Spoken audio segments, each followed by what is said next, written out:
प्रदेश में आज दूसरे दिन लगातार नकली नोटों का कारखाना पकड़ा है, जहां पर नकली नोटें बनने का कार्य किया जाता था। ज्ञात हो कि मध्य प्रदेश में लॉकडाउन के बाद से ही लगातार अपराध बढ़ रहे थे और इसी कड़ी में आज दूसरे दिन भी मध्य प्रदेश की बात करें तो नकली नोटों का बनाने का सिलसिला जो है लगातार मध्य प्रदेश में तेजी से चल रहा था और आज दूसरे दिन भी पकड़ाया है। आज जो नकली नोटों का कारखाना पकड़ाया है, अब वो और कहीं नहीं, मध्य प्रदेश की आर्थिक राजधानी कहे जाने वाले शहर इंदौर में नकली नोटों का कारखाना, जहां पर नकली नोटें बनाई जाती थी, वहां पर इंदौर क्राइम ब्रांच की दबिश के बाद पकड़ाया है। ज्ञात हो कि लगातार लॉकडाउन के बाद से ही अपराध बढ़ रहे थे और जिसके मद्देनज़र अब लॉकडाउन के चलते जो नौकरी चली गई, उसके मद्देनज़र एक 12वीं पास युवक लगातार नकली नोटों का कारखाना अपने ही किराए के घर में संचालित कर रहा था और करीब 2.5 लाख के नकली नोटों को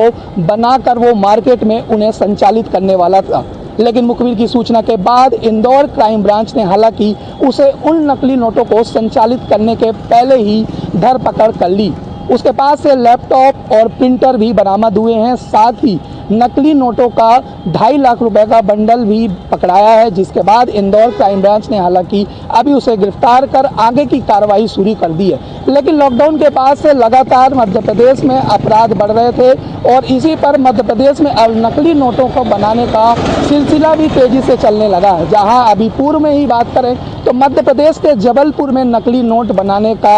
ऐसा ही कुछ कारखाना पकड़ाया है, तो उसके बाद अब मध्य प्रदेश की औद्योगिक और आर्थिक राजधानी कहे जाने वाले शहर इंदौर में भी एक युवक जिसका नाम राजकुमार तायड़े है, जो कि आजाद नगर एरिया पे लियाकत अली नाम के शख्स के घर पर किराए पर रहता था और उसकी नौकरी चली जाने के बाद लॉकडाउन में उसने नकली नोटों का कारखाना ही अपने घर में संचालित करने लगा और करीब 2.5 लाख रुपए के नकली नोट उसने बना भी लिए। लेकिन मुखबिर की सूचना के बाद हालांकि इंदौर क्राइम ब्रांच ने उसे धर दबोचा है और अब आगे की कार्रवाई की जा रही है। ANB न्यूज़ के लिए वीडियो जर्नलिस्ट अनिल चौधरी के साथ मैं गणेश तिवारी।